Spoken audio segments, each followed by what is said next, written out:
tampaknya bersama dengan Deo Lipa, mantan pengacara Barada Eliezer. Selamat petang, Bung Olip. Selamat petang, salam merah putih.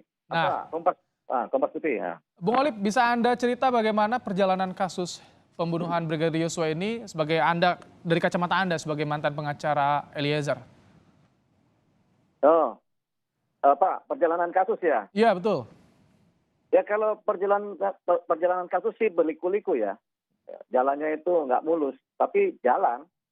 Ibaratnya kalau di jalan raya itu banyak lubangnya, tapi ya nyampe juga kan gitu. Itu banyak halangan tapi nyampe. Ya, ini udah mulai masuk ke wilayah-wilayah yang mulus perjalanan perkara ini. Gitu. Kalau bicara perjalanan kasus ya, gitu. Halang rintangnya apa saja sih, Bang Olip? Apa? Halang rintangnya selama Anda melihat kasus ini? Ya kan, yang membuat rintangan kan adalah dulu itu kekuatannya Sambo begitu signifikan di wilayah ini ya, di wilayah kepolisian dan penyidikan ya. Jadi ada banyak intervensi. Yang pertama kan dia bikin pengalian-pengalian atau dia bikin palsu-palsu dalam perkara kan. Nah itu kan banyak sekali kekuatannya yang dipengaruhi oleh Sambo. Sambo ini kan banyak jaringannya. Termasuk juga mungkin juga yang dipengaruhi adalah Komnas HAM, kemudian Komnas Perempuan, mungkin ya, tapi itu bisa dilihat di jalannya. Itu termasuk LPSK juga kan dipengaruhi dengan amplop-amplop dan tapi LPSK kan. Ada banyak skenario yang perlahan saja mulai runtuh ya, Bang Olip. Kita ke Pak Handoko ya, sudah bergabung tampaknya. Ya. Pak Handoko, ya, bagaimana Anda lihat ini? Sambo CS ditampilkan ke publik. Kita bicara soal ekspresi, bagaimana sih ekspresi Sambo kalau Anda baca? yang saya lihat beliau jauh berbeda dengan pertama kali muncul di Mabes Polri ya. Waktu pemeriksaan pertama kali, kemudian juga saat-saat sekarang ini jauh berbeda sekali. Dalam pengertian beliau jauh lebih tenang, ya jauh lebih sepertinya jauh lebih lebih sudah bisa melihat ke depannya seperti apa ya, selaras dengan apa yang dikatakan oleh Bang Dio tadi, ya jauh lebih istilahnya ini sudah betul-betul on track dan seterusnya. Jadi kelihatan beliau jauh berbeda, lebih tenang, lebih yakin dengan apa yang akan beliau lakukan dengan susunan pengacara yang baru dan tentunya dengan perkembangan kasus yang ada. Pak Handoko, kami juga memiliki cuplikan Ferdy Sambo yang meminta maaf ke keluarga Yosua. Kita akan tampilkan. Ya.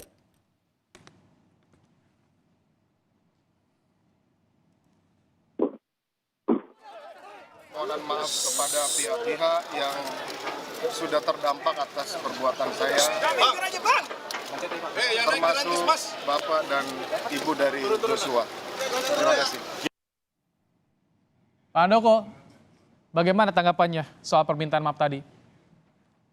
Ya, masih sama sebetulnya. Pihak-pihak yang dimaksud ini kan bukan hanya dari pihak Yosua, ya, tetapi juga terdampak dalam pengertian para ajudannya, mungkin supirnya, termasuk dengan rekan-rekan sejawat yang lain, baik yang senior maupun yang junior, begitu ya. Dan apa yang disampaikan ini sebetulnya masih selaras dengan apa yang pernah disampaikan pertama kali, yaitu bahwa beliau ini masih menggunakan pembenaran terhadap tindakan yang beliau lakukan. Ini tulus nggak kalau Anda lihat, Pak Handoko? Ya. Minta maafnya tulus nggak? Minta maafnya dalam pengertian ini ya, kita tidak bisa melihat tulus atau tidak.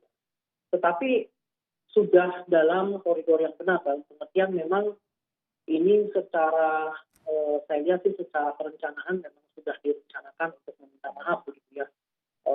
Termasuk dengan apa yang sebelumnya kita tahu dari artikel berita bahwa beliau sudah menyatakan penyesalan ya, dari apa yang disampaikan oleh Bang Hanif ya, pengacara beliau dan juga oleh Pak Febri ya. Ini karena kebetulan ada Bang Deo Lipa bersama kami juga akan tampilkan bagaimana ekspresi ketika Eliezer juga ditampilkan ke hadapan publik kita akan coba putarkan kembali ya, sambil menunggu kita lihat bersama. Ini dia. Barada Eliezer, tersangka pertama di kasus pembunuhan Brigadir Yosua ditampilkan ke publik oleh Kejaksaan. Bagaimana ekspresi yang Anda baca dari Eliezer, Pak Handoko? Sebentar ya. Gimana? Iya, ekspresi dari Eliezer bagaimana sih? Apakah masih tertekan atau sudah lega kalau Anda lihat, Pak Handoko? Sebentar. Boleh diperlihatkan sebentar?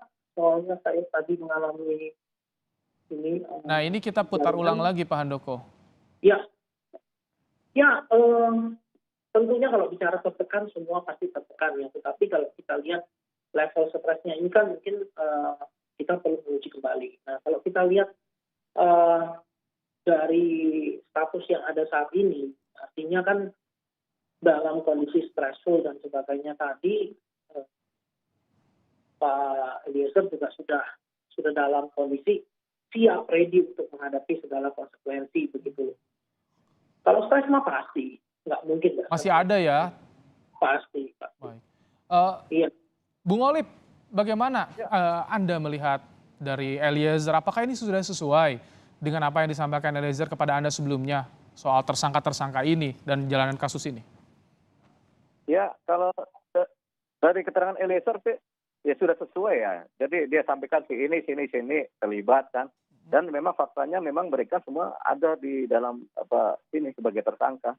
Dia Kuat, si RR, kemudian si Putri, kemudian Sambo, sama Eliezer sendiri. Jadi ada 5.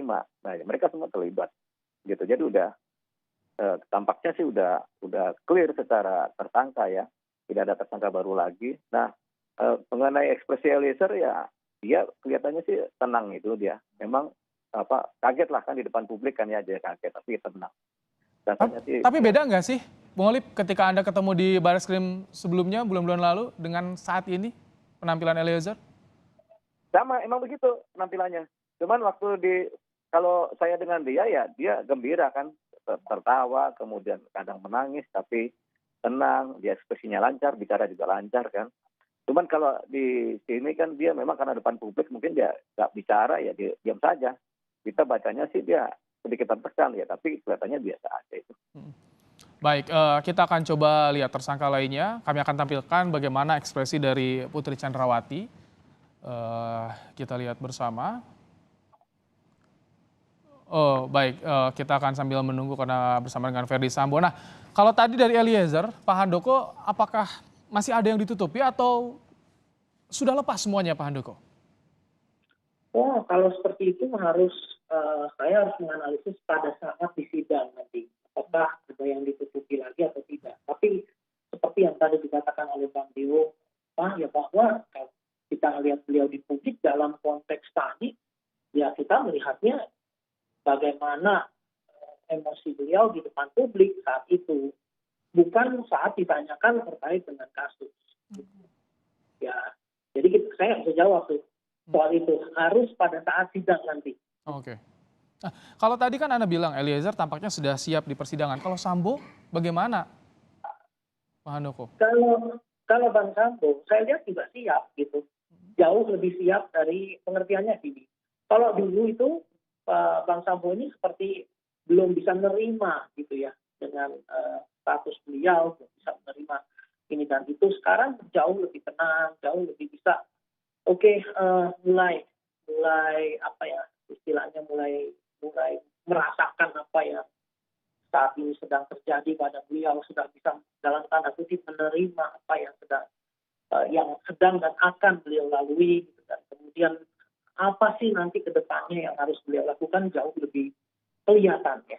Saya rasa adalah sebuah strategi juga ketika beliau menyatakan penyesalan, tetapi di sisi lain juga kalau saya baca ya dari artikel menyatakan bahwa beliau tidak tahu bagaimana mengungkapkan perasaan kemudian emosi pada saat menerima berita bahwa istrinya dilecehkan sehingga akhirnya beliau melakukan tindakan-tindakan tersebut gitu ya. Saya pikir masih selaras dengan apa yang saya pernah sampaikan bahwa beliau dilakukan saat itu sebagai seorang suami yang mempertahankan keluarganya dan istrinya. Nah, perkara nanti bagaimana itu dibuktikan di persidangan, bagaimana nanti jaksa dan hakim pengacara juga menghadirkan segala barang bukti, kemudian ahli, dan kemudian menentukan, itu lain lagi nanti kita lihat bersama. Pak Handoko, jadi dari Sambo ini kalau Anda lihat masih ada ingin menunjukkan powernya dalam sebuah pembelaan nanti di sidang ya? Siap seperti itu. Bisa diulangi? Ya, di ekspresi Sambo tadi soalnya masih ingin menunjukkan powernya sebuah pembelaan dari kasus, dari pasal yang ia sangkakan kepadanya, yang disangkakan kepadanya, maaf. Sebetulnya bukan soal power, tetapi dari perkataan apa yang disampaikan itu lebih kepada garis-garis besar yang nanti akan beliau lakukan di persidangan, yaitu bahwa beliau akan menyatakan tindakannya tersebut adalah sebagai wujud cinta kasihnya terhadap sang istri, bahwa istrinya ini dilecehkan, dia hanya korban, tidak tahu apa-apa, dan saya yang salah. Nah, ini arahnya nanti akan begitu, saya yang salah. Baik. Kalau mau dihukum saya. Bung Alip, saya ingat ketika Anda mendampingi Eliezer kan fokus pada perlindungan LPSK saat itu. Kondisinya bagaimana sih saat itu jika dibandingkan dengan sekarang yang ditunjukkan, Bung Alip? Oke, Eliezer. Iya, Eliezer. Eliezer itu waktu pertama kita ketemu dia dan kemudian bicara-bicara, itu dia kelihatannya rileks ya. Rileks ini santai, dia santai ya. Tapi kalau tadi itu dia kelihatannya tegang. Jadi ada mental yang terguncang di situ, Bung Alip? Iya, di situ mungkin dia kaget ya secara saat atau ini. Tapi waktu dia di pertama sih dia rileks. Setelah dia plong, dia bicara, dia rileks dan santai gitu.